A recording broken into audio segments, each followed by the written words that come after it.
I won't forget that morning, not if I live to be 100. I counted the men as they marched out of the yard. They'd hardly slept for weeks. We of the CID had slept even less, but the nightmare that kept us awake was all the same nightmare.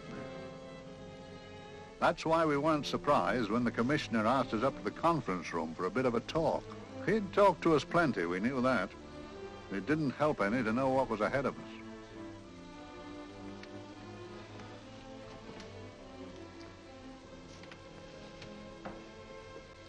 Must we have that window open, Gregson?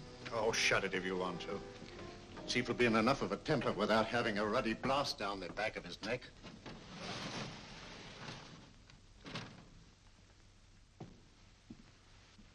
Gentlemen, the commissioner.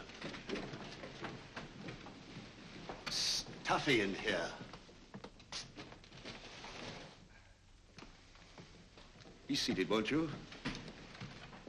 Gentlemen, if you wish to know what able men you are, read any of the works of popular fiction that glamorize your achievements, but don't, I beg of you, read the daily papers.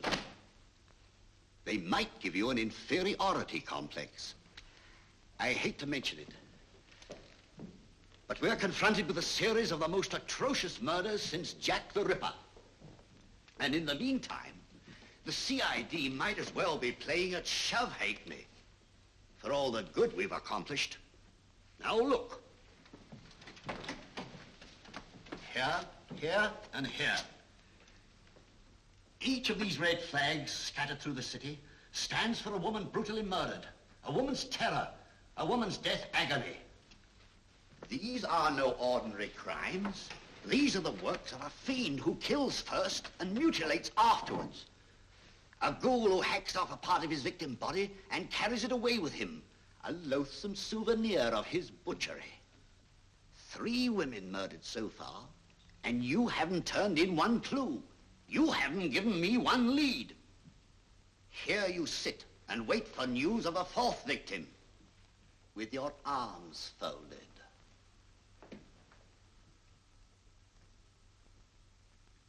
Well, we hadn't long to wait. It was down Lambeth Way where a young woman was hurrying home late last night. She saw something and stopped. It was a constable.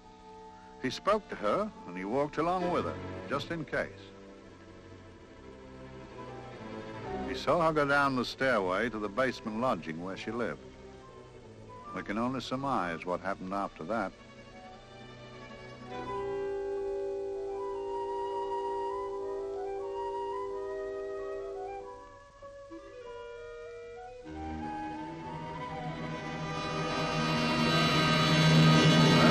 My pride in my pocket and went to see the man who'd so often helped out Inspector Lestrade and myself in the past, Mr. Sherlock Holmes.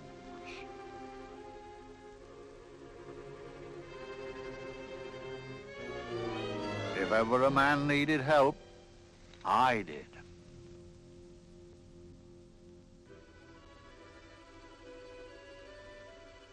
This makes 4, Inspector. 4 defenseless women here in the heart of London. And everyone with the right forefinger hacked off. Not hacked, Inspector Gregson. Cleanly, expertly severed. The work of a skilled surgeon. That's our only clue. Much about the age of my sister's girl. Is there no way of stopping this, Mr. Holmes? Yes. There's a way, somehow. The fiend that did this. I promise. I promise. We've nothing to go on. That's the rotten part of it. We can't get far without knowing the motive. Well, at least we know what the motives were not. It wasn't robbery, nor passion, thanks be, nor yet vengeance. Because they all came of totally unrelated families. Steady, Inspector, steady. Sorry, Mr. Holmes. I don't turn a hair when it's a bloke that can look after himself. A little slip of a thing like that. Yes, it's horrible. Come on, let's get a drink.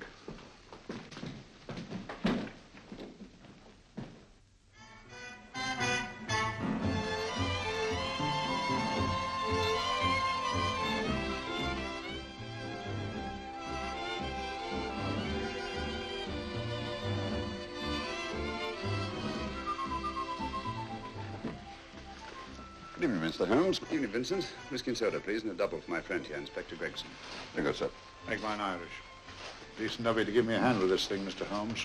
Always a pleasure to be of help to Scotland Yard, Inspector. Little out of my line, looking for a maniac who murders just for the fun of it. Or perhaps just to get a human finger. In all 4 cases, the murderer risked capture by stopping to secure a finger. Wonder what for? Who knows? He's just a madman. Perhaps there's method in his madness. If we could just trace those missing fingers. If we could just drain the English Channel, we might find a penny. Huh? Oh, thank you. You may keep those, Mr. Holmes. Thank you.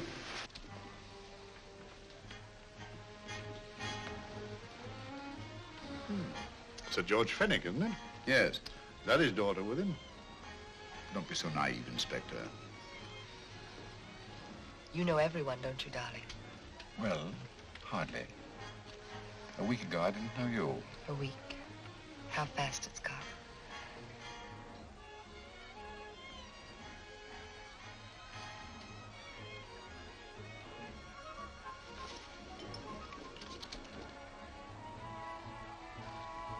I collect these things. How very quaint of you. Shall we go? Yes.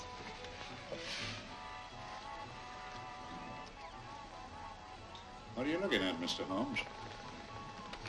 Looking at a very handsome woman. Not born to the purple, but giving an excellent imitation. Would you like to come to my flat for a nightcap? Lovely idea. Yes, isn't it?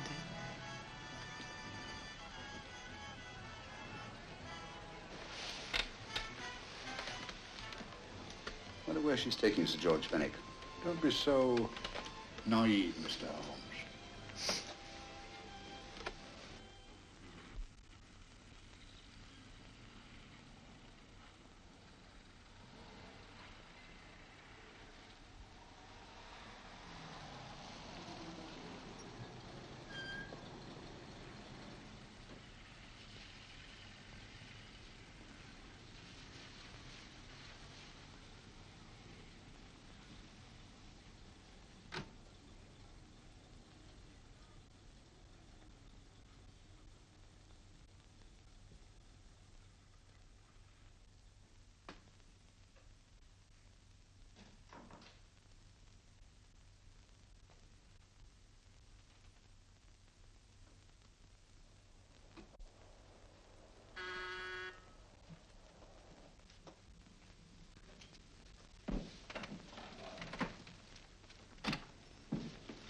Good evening, Mum. Hello, Grandon. Any messages? No, Mum. Thank you. Drinks, Grandon. One of your nice surprises. Yes, Mum. I say, you don't mean that, Grandon's a marvel, aren't you, Grandon? Yes, Mum. You wouldn't believe the things she can do. Ah, charming place. Delightful. Really? Do you think so? I'm so glad. Do sit down. Do you mind? Do I mind? What a question. I don't mind anything, really. Except not being with you. Now, you really don't want me to believe that, do you?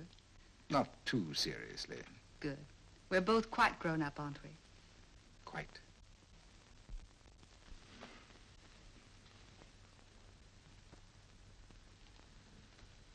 You're a treasure, Grandon.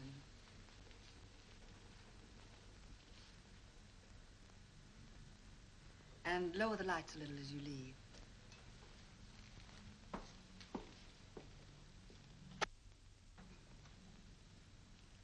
I prefer a more flattering light. In any light, you'd be... Would I? And don't you know it? Perhaps I do.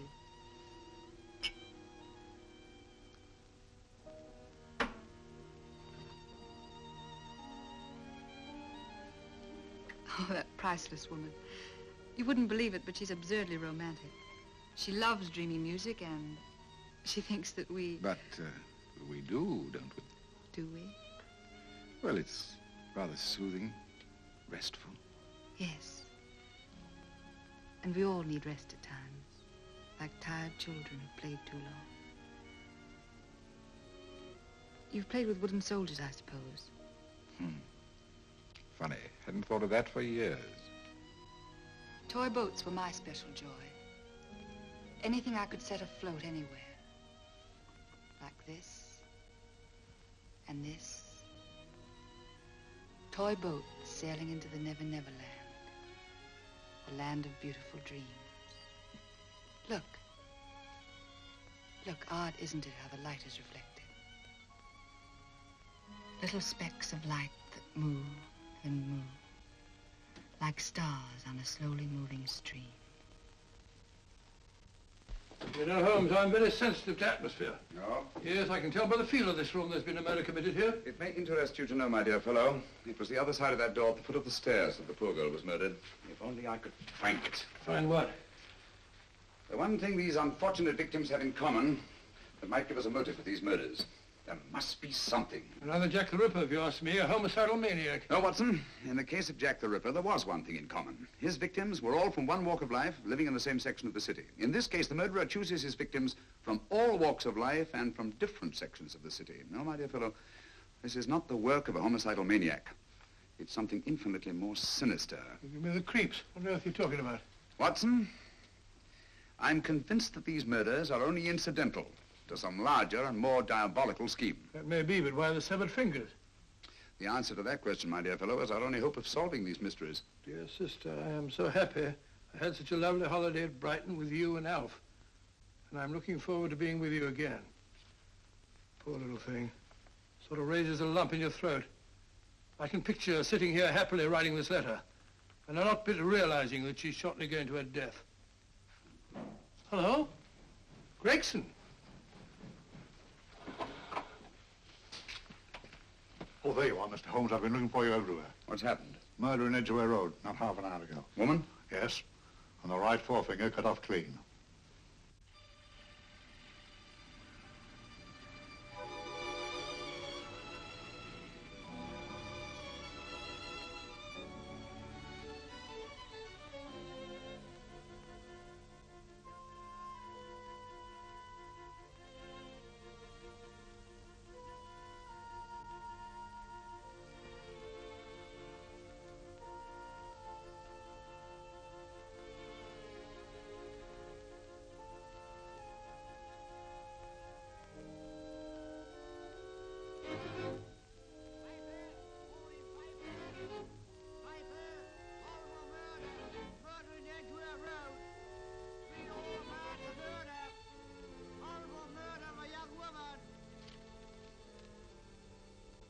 Piper! Horrible murder! Piper! All about the murder! Morning, Piper! All about the murder! Piper! Horrible murder! Another young woman found murdered, Piper, sir! Horrible murder! Piper! Piper! Read all about it! Get your Piper! Murder in Edgware Road! Horrible finger murder. Shocking murder. Murder in Edgware Road. Horrible murder of a young woman. Read all about the murder.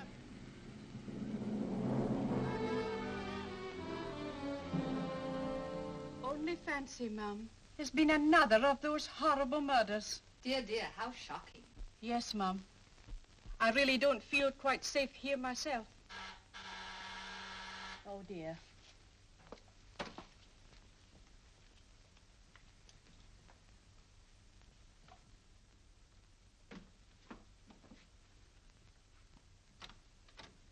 Why, Sir George! I must see Miss Marlowe at once. I don't know if she... I must see her. Where is she? Lydia. Why, Sir George, what is it? What happened? I don't know. You'll have to help me. You've got to help me. But I don't understand. Listen, I woke up a few minutes ago in a cheap boarding house off Edgware Road. I don't know how I came there. I don't know when. The last thing I remember is being here with you. Calm yourself, Sir George. When did I leave here? Well, it was about, It was 10:45, Mum. Precisely. You seemed, forgive me, just a little distressed. Detached, not interested. I thought I'd said something to offend you. I don't remember.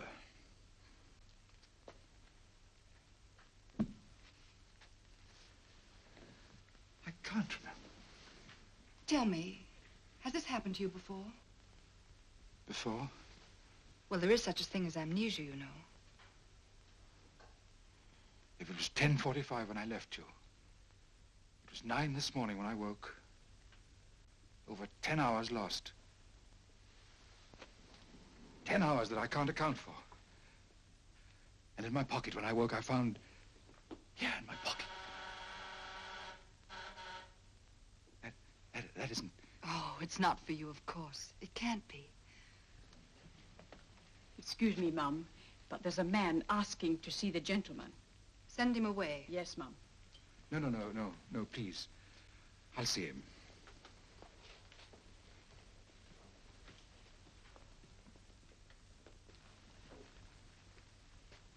Well?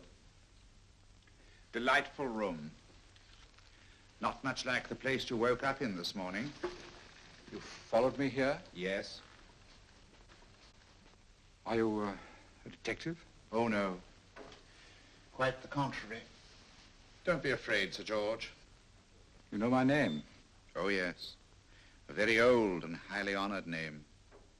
And being the bearer of such a name, and also a very wealthy man, I thought you might care to possess yourself of this trifle. Rather than let it fall into the hands of the police. It is yours, if I'm not mistaken. The initials, GF. Where did you get this? It came out of your pocket.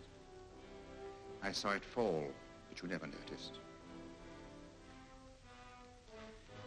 You were very busy, bending over something with a knife. Then you put something in your pocket.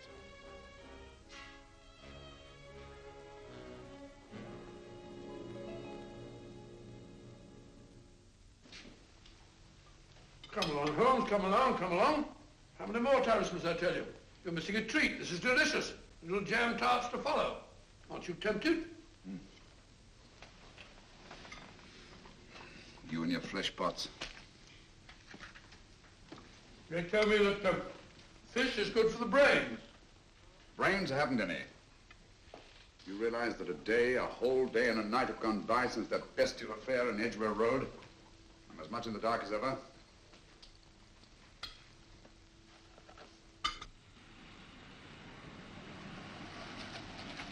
Hello, here comes a client, unless I'm very much mistaken.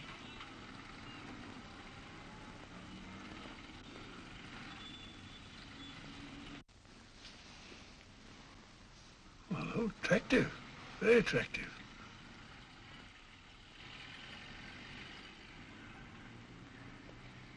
Obviously, she left home under the stress of some very great emotion. How do you know that? She isn't wearing any gloves. A startling omission in a young lady of fashion. No, she didn't put her coat on.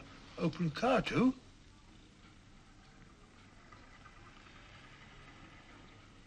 Furthermore, there's something in that bag she wants to show me. What makes you say that? The bag doesn't match her dress, indicating it was picked for size rather than style, to accommodate some bulky object. You amaze me, Holmes. What do you mention, my dear fellow?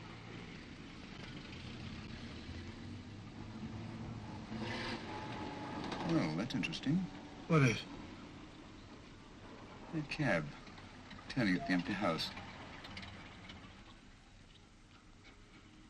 Wonder why he followed her here. Oh, wouldn't you?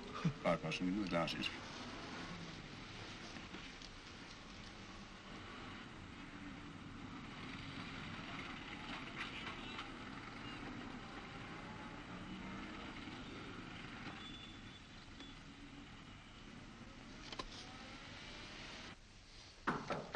Well, we shall soon know. Yes, Mrs. Hudson? It's a young lady, sir. Most urgent. Ask her to come in. Go right in, miss. Mr. Holmes? Yes, this is my friend, Dr. Watson. How do you do? How do you do? Mr. Holmes, you must excuse me, please. Yes, well, won't you sit down? Come along. May I? It's quite all right. Thank you.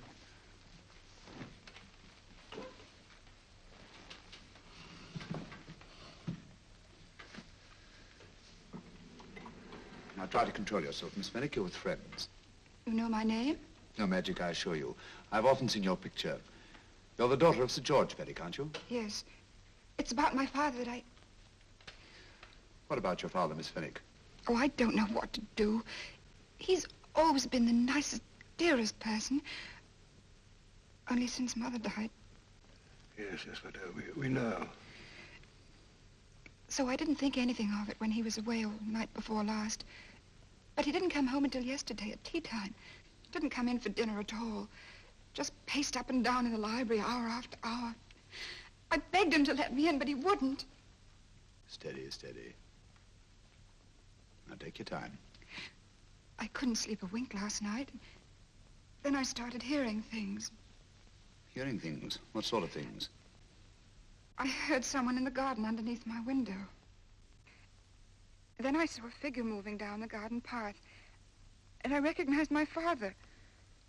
Stealing through his own garden like a thief.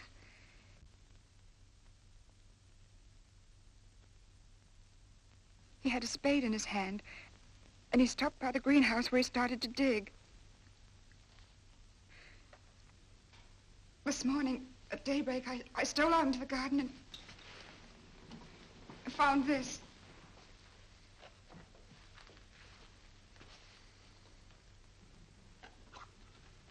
A finger.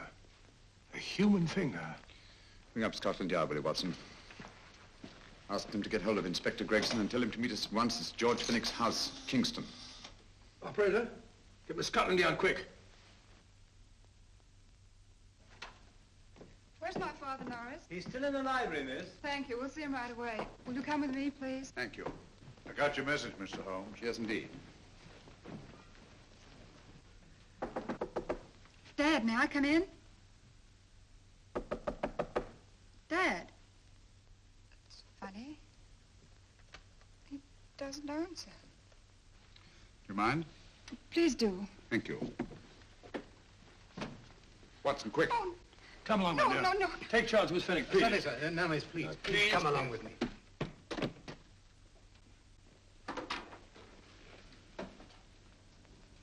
Dead? Yes. What do you make of it, Doctor? Shot in the back, between the second and third ribs. The bullet undoubtedly penetrated the heart. Look at the powder marks on his coat. I was afraid of this. What do you mean? Don't you remember the man in the cab who followed Miss Fenwick to Baker Street? Well, you don't think he had anything to do with it, do I you? think it's reasonable to assume that he tipped off someone that I'd been sent for. Sir George has obviously been murdered to keep him from telling me what he knew. What was the weapon used? Small caliber revolver, point blank range by the look of the wound. The murderer came in through those French windows. The mud from the garden he brought in his boots. Sir George must have surprised the intruder. Passed the room to him here. What follows we can't tell. But from the location of the wound, I'd say that he turned his back for a moment, and as he turned, the muzzle of the revolver was placed between his ribs and one muffled shot fired. And you mean to say he kept on going, even after he was shot? There's no doubt about it. Look there. The trail of blood leads us back to the desk. Something Sir George was after. Something. I know. He was trying to summon help, poor chap. I don't think so, Watson. There's the bell pull by the fireplace. No, you'll notice from the trail of blood that Sir George made straight for this desk here. I wonder, there was something he was desperately anxious to get. Hello. His right hand's clenched. That's perfectly natural. Death agony. The left hand lies open. Why only one hand clenched in the death agony? The right hand, the hand nearest the desk. Please note that. If Sir George took something off this desk, something so important that he spilled his last drop of blood to get it, I want to know what it is.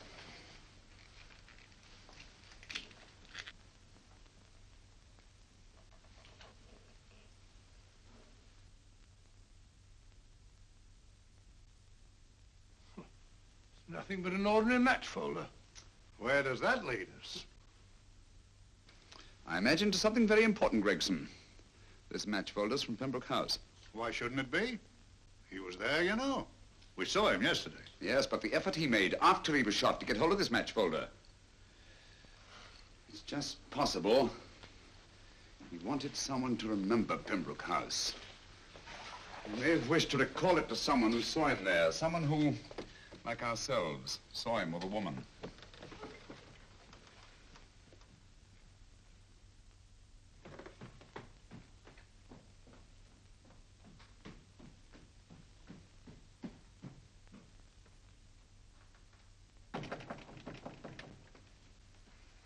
Come in.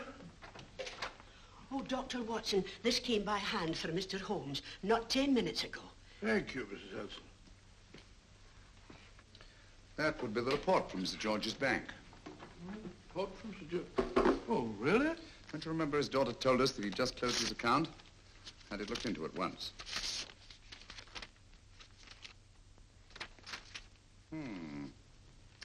He drew out his entire balance in cash, nearly £10,000, yesterday, just after that young woman was murdered. What does that suggest you, Watson? But he paid it out to someone. Precisely. I smell the faint, sweet odor of blackmail. You don't think he paid it out to someone who saw him murder the McLean woman? Sir George never murdered anyone. But he did have that woman's finger, and he evidently did have and pay out a lot of cash. That's the terrifying part about blackmail, Watson. The victim is afraid to fight the accusation no matter how false. Once the accusation is made, his name is smeared, and sometimes his life is ruined. Well, Sir George didn't commit these murders. What fiend did? I rather think they're not the work of any one man. Oh, come, Holmes. You don't expect me to believe there's a whole organization going about killing people and chopping off their fingers. No, it's possible, quite possible. Well, whoever's behind all this thing must be out of his mind. On the contrary, my dear fellow, if my assumptions are correct, this little scheme has behind it the most brilliant and ruthless intellect the world has ever known. You don't mean Professor Moriarty? I do. Oh, steady, Holmes. You've got him on the brain. This is the third time in as many months you've suspected him of unsolved crimes. He's dead, you know. Is he? Is he? You know he is. He was hanged in Montevideo, well, over a year ago. I know that someone was hanged in Montevideo under that name. But I'll stake my reputation that Moriarty is alive and here, now in London. Hello? Yes, but Dr. Watson, wait a minute. Me? Oh, yes? This is Dr. Watson speaking. No, I'm afraid I've retired. I don't practice anymore. What? Oh, that's a different thing. An emergency case. Well, just a minute. Yes? Yes, well, see that she's not moved. Remember that? Don't touch her till I get there. Fractured case in McCardle's Mews. Heavy woman. 14 stone. Look at dust. 14 stone. Just the sort of person who would hoist herself up on a stool to feed the canary. There ought to be a law against fat people keeping little dicky birds. Well, so long, old man. I shan't be very long. Haven't used that bag since I brought little Amelia. What's her name in the world? She grew up to be a very unattractive child. Oh, who wouldn't with a name like Amelia? Oh, Amelia. Amelia.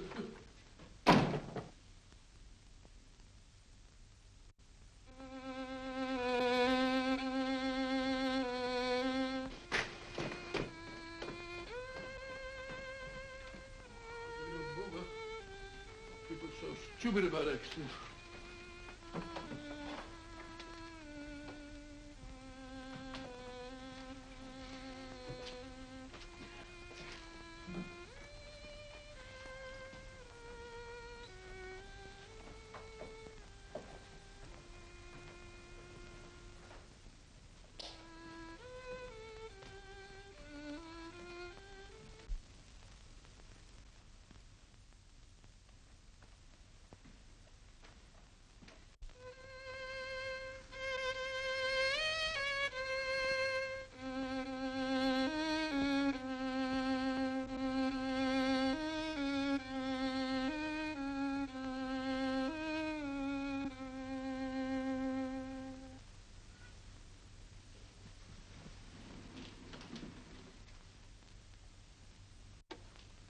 Professor Moriarty.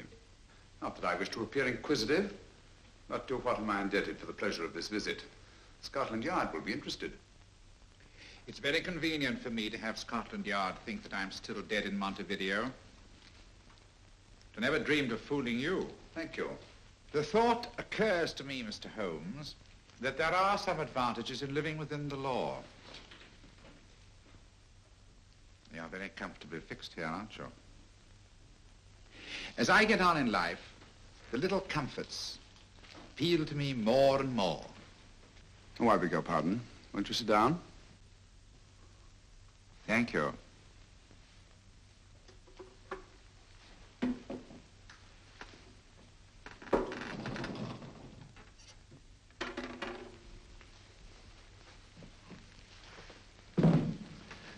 And now, Professor Moriarty, what can I do for you? Everything that I have to say to you has already crossed your mind. And my answer has no doubt crossed yours. That's final? What do you think? I shall not rest until you are hanged for the finger murders. You've no proof, you know. No, not a shred. But I have you. I could turn you over to the police here and now. You could. But if you did, you'd never see Dr. Watson again. Oh, the telephone call. Quite. I rather assumed you had taken some such precaution. Or I should have snatched up a revolver and indulged in a fit of heroics when you came in. Very smart, aren't you? Not smart enough. Or I should have anticipated you. But if any harm comes to Dr. Watson, I shall seek you out. I shall not rest until I find you, and when I do... No harm will come to Dr. Watson this time. But I can't answer for the future. Mr. Holmes, I should strongly advise you to drop this case. Don't be silly. Think it over. We've had many encounters in the past. You hope to place me on the gallows. I tell you I shall never stand upon the gallows. But if you are instrumental in any way in bringing about my destruction, you will not be alive to enjoy your satisfaction. And we shall walk together through the gates of eternity, hand in hand. What a charming picture that would make. Yes, wouldn't it? You know, I really think it might be worth it.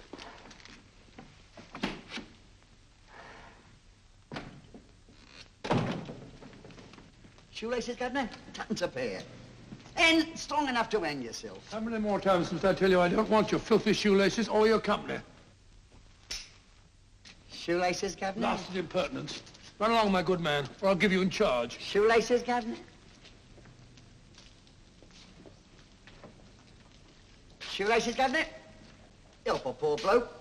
What's only got one arm? Any luck with Mr. Holmes? You can read his obituary in tomorrow's papers.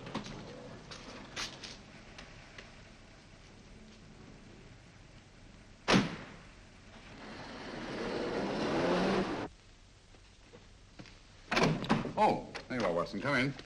I was, just going out to look for you. Look for me what for? Suppose you don't think I know my way about. Well, you're right, I don't. Blast all practical jokers anyhow. Know where I've been? On a wild goose chase. Exactly. There's no such number in McCardle's Muse. Some fool's idea of a joke. Did you see anyone? No, nobody especially. Only a whining old idiot selling bootlaces. Persistent beggar, wasn't he? Stuck to you like grim death. Huh? How do you know? And finally left you for someone who looked like better pickings. Someone, my dear Watson, was Professor Moriarty himself. What? He's just called on me. Moriarty here and you let him go? But you must be out of your mind. Why? Well, he bluffed me into believing that he was holding a friend of mine as hostage. Friend of yours who? Oh, nobody very important, just a fat, lazy fellow. Medical man, I believe. Medical man? Do I know him? Yes, I think you do. Fellow by the name of Watson. Watson, never heard. Who, me? I'm afraid so, old fellow. Your street hawker's job was to do away with you in a certain contingency. And you let Moriarty go? Because of me? I had no choice. I can't afford to lose you, old fellow. Well, it's very decent of the old chap, I must say, but... well, I wish you'd nabbed him. We shall, never fear. I know the motive for the finger murders. All I have to find out now is the method used with the blackmail victims. Method? Yes. How does Moriarty get them to the scene of the crime? How does he plant those severed fingers on them? And how does he scare them into believing that they may have committed those atrocious murders themselves? Curious.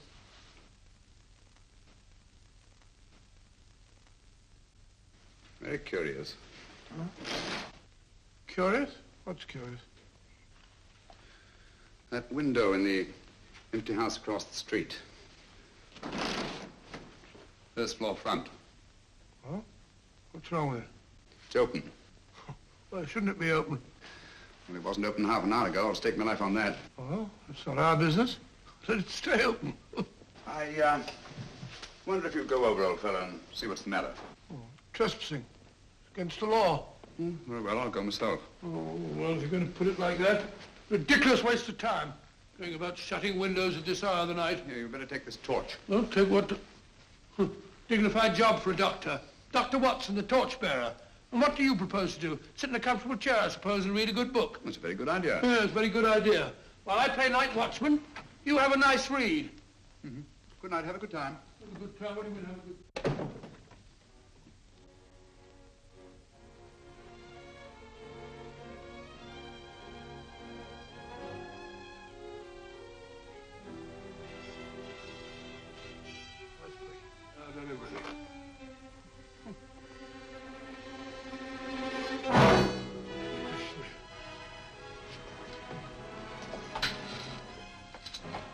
What is for? Oh, umbrella stand. Pretty little thing to keep about the house. Must have been a pet.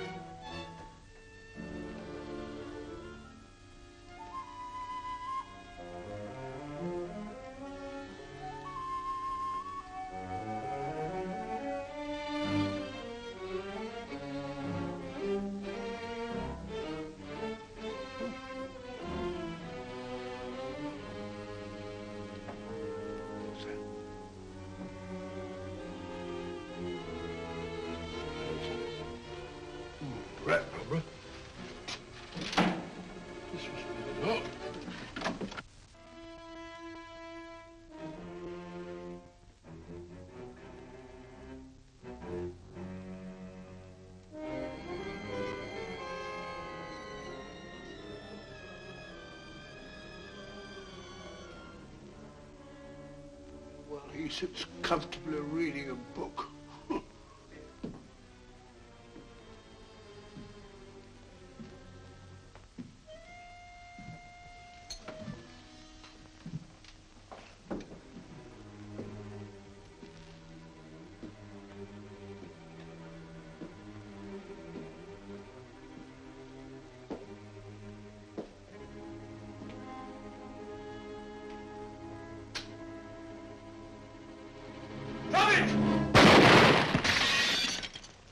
He killed Holmes! He killed Sherlock! Watson. You? But I saw him shoot you a second ago. Not me, my dear fellow. Merely the bust of Julius Caesar. Incidentally, you may have noticed that all through the ages, prominent men have prominent noses. Oh, I'm afraid we're in for terrible trouble again with Mrs. Hudson. Windows smashed, plaster all over the floor. Get up, you.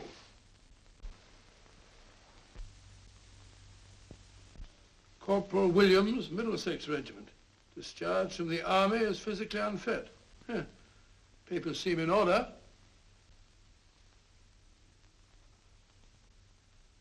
Now, Corporal Williams, you've seen service in the Far East, haven't you? The East? I thought so. Look at his complexion, Watson. Yellow as saffron. He's been taking atabrine. Cure for malaria. Sniper, aren't you? Sniper? Why did you try to kill me? I had to kill him. I had to. Oh, snap out of it. Stop it, Watson. He's shamming. No, he isn't. Who told you to kill me? She told me. She told you? She told me I couldn't miss. Well, luckily you did miss, you murderer. He isn't a murderer, Watson. Listen, Corporal Williams. She told you you had to do it, didn't she? I had to do it. I've got it, Watson, I've got it. Got what? The method used in the finger murders. Well, what is it? Hypnotism, my dear fellow, hypnotism. And it wasn't against his nature, that's the devilish part of it. They picked a man for their purpose whose job was sniping. Who are they? Professor Moriarty and his finger murderers. Williams spoke of a woman. I think you'll find that she asked him home tonight for a drink. Nice quiet rooms, soft lights, music. You got it all pat, Mr. Holmes. What's the lady look like? Oh, up 30, nice figure, blonde, lustrous eyes. Oh, really? Got a phone number? Oh, so? Williams will give us her address. Look after him, Gregson. Don't let anyone come near him. He's our key witness in the finger murders. Well, I hope you're guessing right, Mr. Holmes. Get up, Williams. Now, go with Inspector Gregson anywhere he tells you. Come on. Yeah. Ring me as soon as he comes to himself, will you? I will. Good night, gentlemen. Good night. Well, if you believe that fellow Williams was hypnotized, I suppose you think Sir George Fenwick was hypnotized too. Yes, I'm quite sure of it. Have a cup of tea? Thanks, old boy. Nothing to eat. Well, why didn't these people make Sir George do the murder himself? Because they didn't want to get him hanged. They wanted to blackmail him. Well, who do you think the actual murderer is? One of Moriarty's gang. A diabolically simple technique. Kill a woman. Yes, but why cut off the fingers? My dear fellow, don't you understand? The severed finger is what links the blackmail victim to the murder. He wakes, finds the grisly thing in his pocket. He doesn't know how it got there. He's no idea that he's been hypnotized. For all he knows, he may have committed the atrocious crime during some dreadful lapse of sanity. In that state, when he's utterly demoralized, the blackmailers take over. Is that it? Undoubtedly. You see, they swear that they saw him commit the murder. And being human, the victim will pay anything rather than stand trial on a charge that will make his very name loathsome. Oh, it all fits in if you believe in hypnotism. The only possible explanation. You think the hypnotist is that woman with the blonde hair, the lustrous eyes, the woman you invented? I didn't invent her. I saw her. What on earth are you talking about? That woman, my dear Watson, was with Sir George when he left Pembroke House. I saw her there. I shall see her again, and Williams will lead me to her. That's why it's so important to keep him safe. He will identify her.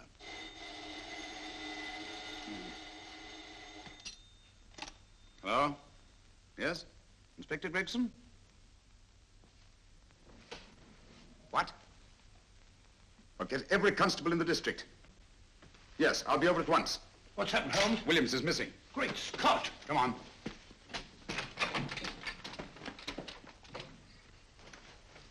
Lorry crashed into Gregson's car. During the confusion, Williams disappeared. Escaped, eh? No, kidnapped. To keep him from talking when he came to. You don't think that Moriarty... Moriarty? Anything is possible.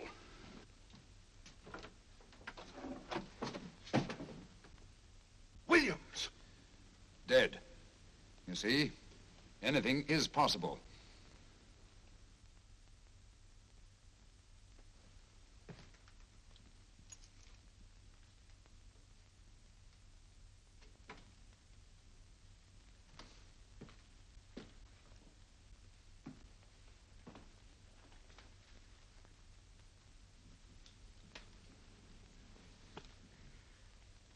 Oh, good morning, Professor Moriarty.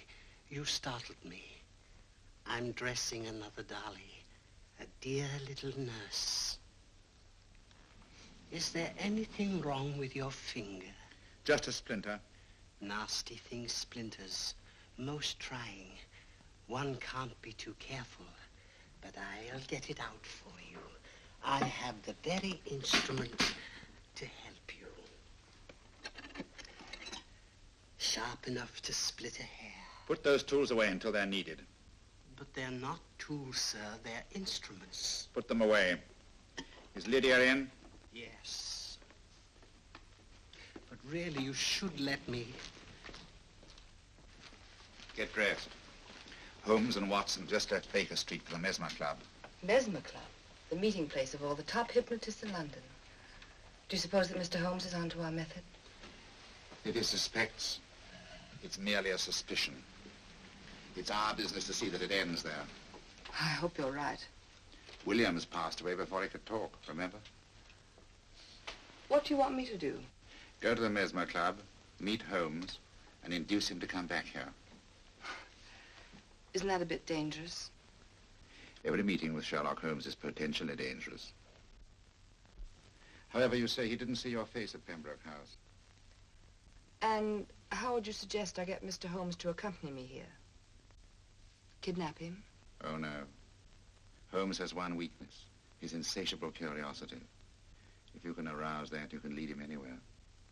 It's up to you to take advantage of any opportunity that may arise. This way, please, gentlemen.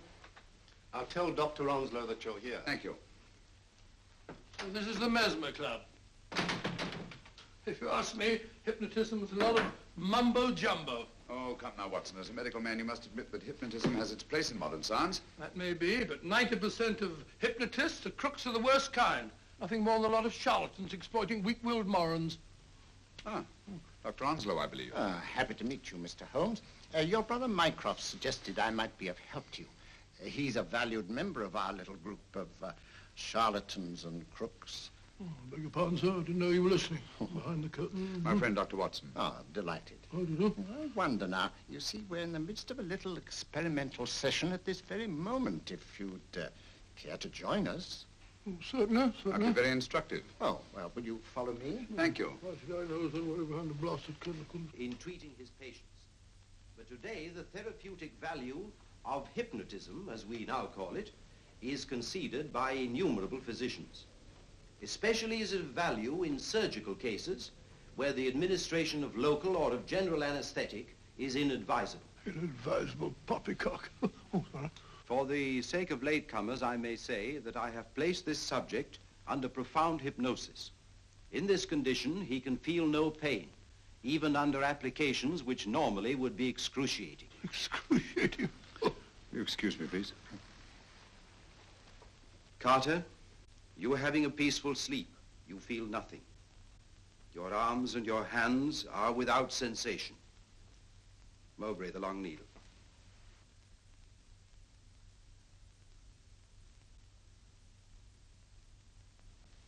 Carter, give me your right hand.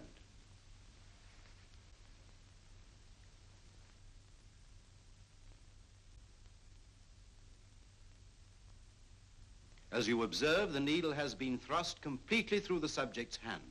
No feeling, no pain. This lack of feeling is the one infallible test of profound hypnosis. Nonsense. Fellow's full of drugs. Oh, isn't he? Definitely not, Doctor. Wake up, Carter, wake up. You feel well and rested, remember. No pain anywhere. Wake up, wake up. I say, when are you going to begin? All through, Carter. Stand up. This way, sir. And, are these all the people that come here? Oh, no, no, no. Others keep dropping in all the time. I suppose it's all right for those who believe in it, but of course, I'm a professional man myself. Then you don't believe in hypnotism, Dr. Watson? Oh, I don't deny that there are certain types of hysterical, feeble-minded people who go under if you point your finger at them. But anyone with an ounce of character... How right you are. You see right through our little artifices, don't you, Doctor? Right through, my dear sir. Right through. Quite so. But with the feeble-minded, as you say... excuse us, Mr. Holmes. Certainly. Step over here, won't you? Certainly, sir. Anything to oblige. Let me show you how easily we charlatans take advantage of them. Now, sit down, Doctor. Now, we set a thing like this in motion. It's wonderful, the attraction on the feeble-minded, of course. The continuous motion, if they just let themselves follow it. Of course, you could stare at it till doomsday, Dr. Watson, with no effect at all. Still, it might make you a little drowsy, like the white ribbon of road at night when you're driving. The rhythm is smooth, unbroken, and the road goes on and on, round and round, always the same, winding and winding. And you're drowsy, you're tired. Let the road come into you, as it were. The long road, the smooth road, the road to sleep. Sleep.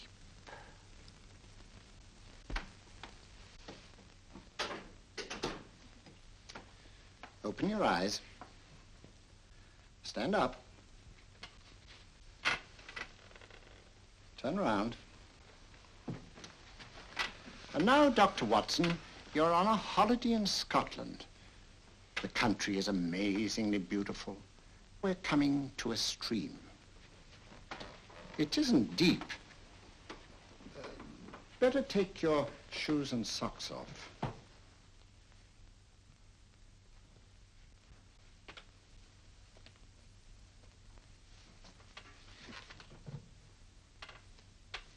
Roll up your trouser.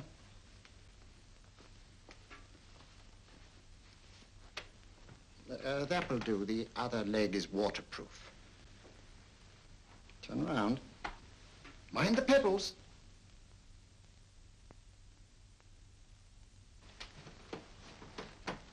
Sit down.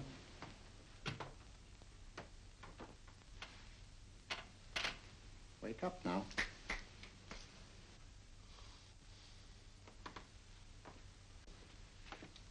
I see. What did I tell you? It didn't work with me. Why, nobody with an ounce of character.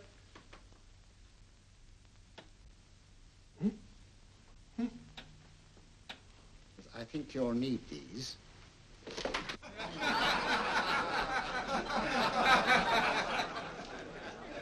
Nothing to laugh at. Watson, she's here. Oh, the woman you're looking for? Yes, I'm going to meet her. Perhaps I can induce her to take me to Moriarty. Do you think it's wise, Holmes? May not be wise, but it's essential. After all, I've held me on with Moriarty in the past. But isn't it dangerous? She might be a hypnotist. My will isn't stronger than hers. I deserve to be hypnotized. I feel I must protest, Dr. Onslow. I was told this was a gathering of serious students of a great science, and I find myself in a company of buffoons. Oh, my dear madam. Elliott's and Esdale Braid. Were those men martyrs for the truth, that you may laugh over your childish, cruel tricks? I must say I'm in complete agreement with you, madam. This was most unnecessary performance, Dr. Onslow. Beg your pardon, sir. My name is Holmes, Sherlock Holmes. At your service, madam. Thank you, Mr. Holmes. I'm afraid I've created a rather embarrassing situation. But you see, I'm interested in the serious study of hypnotism. So am I, too. Perhaps we have something in common, Mr. Holmes. Perhaps we have. Would you join me for a cocktail at Pembroke House? I should be delighted. Good.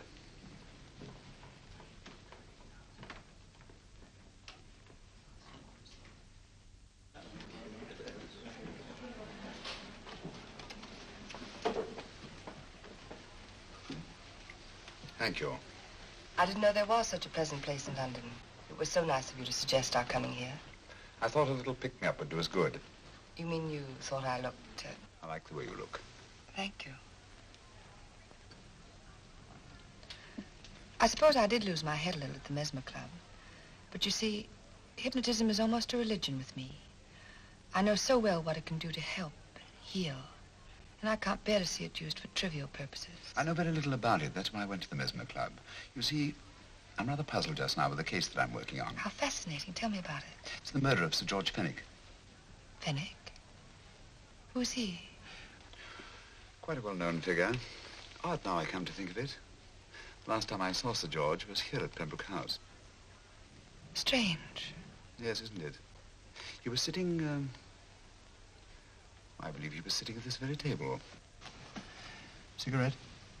Thanks. Do go on. There was a charming lady with him. He was lighting a cigarette.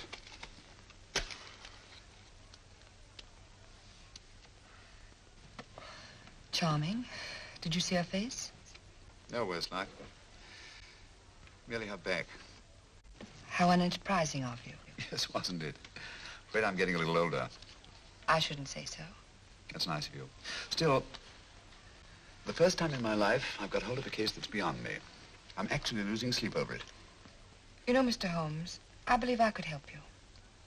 Really? I should be very grateful. You're amused. Oh, merely skeptical. How would you go about it?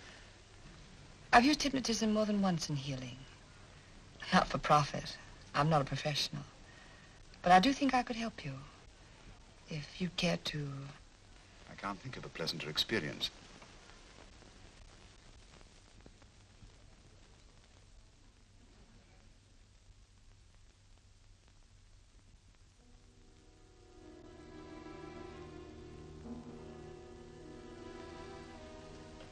Low lights, music, is that all there is to it?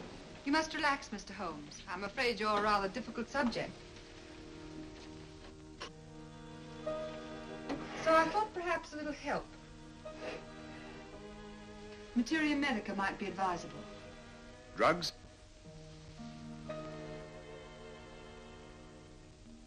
No, I'd rather not, if you don't mind. As a matter of fact, I'd rather not myself. But Schrenk-Notzing, he practiced in Munich, you know. Believed it the best means for difficult subjects. Do you mind? Well, as a matter of fact, I don't approve of sedatives. Just as you wish. We don't have to go on with this at all, you know. Wait a minute. Wait a minute. All right. I'll take a chance. It's really quite harmless. What is it? Cannabis japonica, an oriental soporific. You'll need water.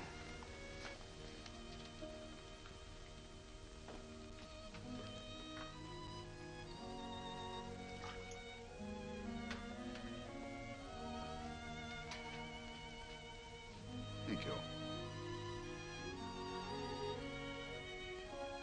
Now sit down, Mr.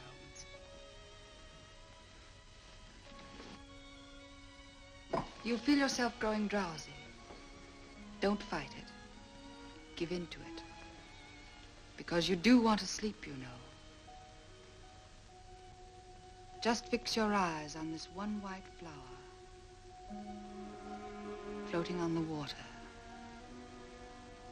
Empty your mind of every other thought.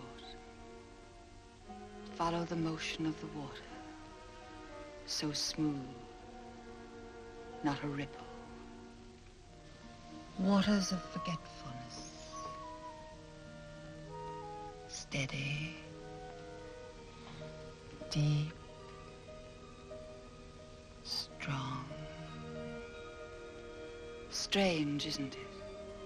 How the light is reflected. Little specks of light that move and move.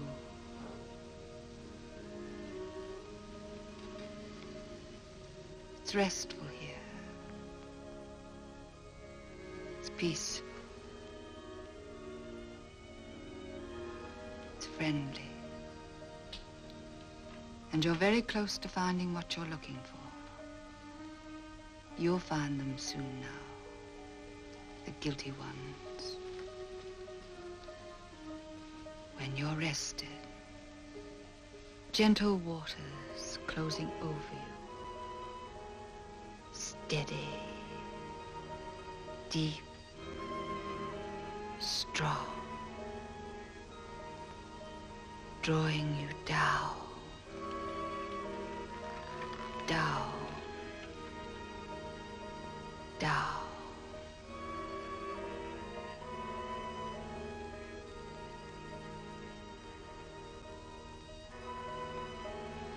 Sleep. Sleep. Sleep.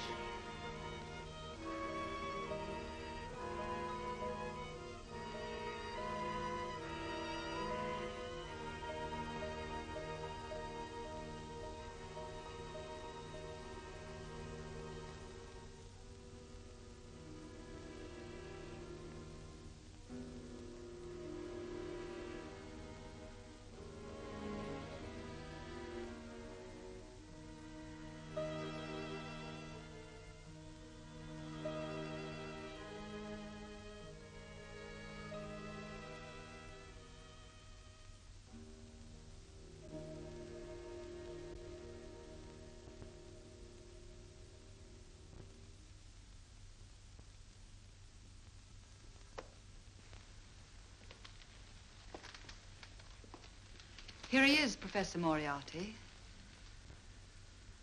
Stand up, Mr. Holmes.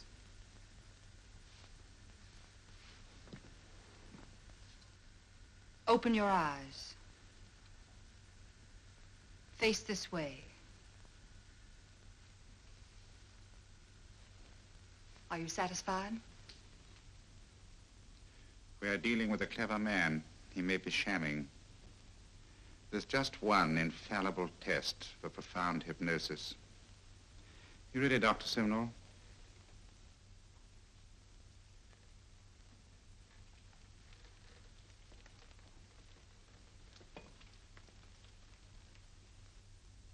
That will do, Doctor. He couldn't fake insensibility to the knife. I congratulate you, Lydia. Turn round, Mr. Holmes. Now walk to the desk.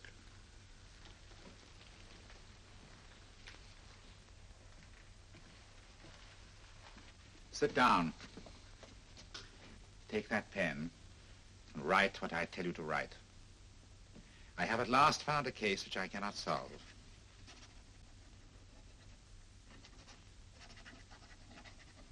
I have outlived my usefulness. Therefore, I have decided to end my life.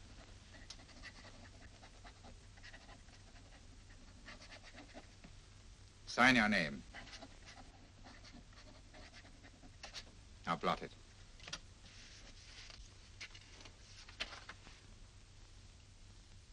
Fold it up and put it in your pocket. Come, Mr. Sherlock Holmes. Go out onto the terrace. But it won't look like suicide, sir. I'm sorry, but Mr. Holmes' injuries must all be self-inflicted. Let's walk a little, Mr. Holmes. It's so pleasant here in the garden. Just step up here onto the terrace. It's a nice, broad terrace. Now turn to the left and walk slowly to the end of the terrace.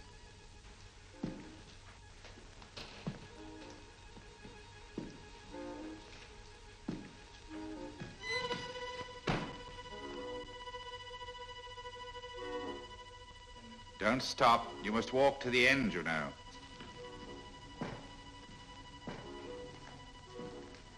The end leads to an open doorway. You can pass through it in perfect safety.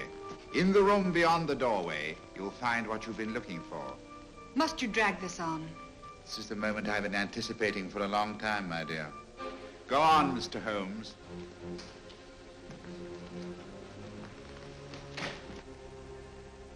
Through the open doorway, you will find the man responsible for the finger murders and the death of Sir George Fenwick.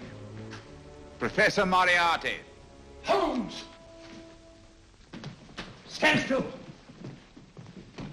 What a beautiful view, Watson. I'm quite enjoying it. No, you're not. You're hypnotized. You're under a spell. Stand still. Don't move. Steady, Holmes. Steady does it. Stand perfectly still where you are. Nonsense, Watson. You don't know what you're doing. Of course I know what I'm doing. You mean you're not hypnotized? Certainly not. Then get off the wall, you idiot. Oh, look out! Holmes! Oh, Dear fellow. What were you doing up there? Holding the fort until you arrived. What kept you? Well, I ran into a spot of trouble on my way to Scotland Yard. I was arrested for exceeding the speed limit. Your luck seems to hold, Mr. Holmes. Well, I'd hardly call it luck, Professor. You see, I substituted a drug of my own for the one that this dear lady pressed on me. You are clever, aren't you? A drug that, although it leaves the subject conscious, renders him quite insensitive to pain. That accounted for my lack of reaction to Dr. Simnel's knife. Well, Gregson, quite an impressive haul. Even Inspector Lestrade himself couldn't have done any better. Thanks, Mr. Holmes. Take him away. All right, put her in the van. I was right, Mr. Holmes. You are a difficult subject. Thank you. And now, Professor, our score is settled. Au revoir until I see you on the gallows. The rope has not been made that'll go around my neck. Come on.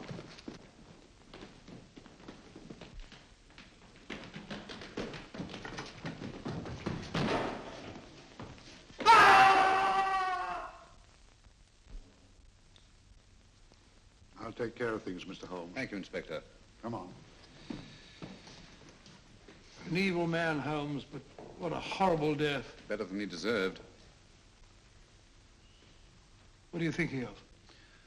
I'm thinking of all the women who can come and go in safety in the streets of London tonight. The stars keep watching the heavens.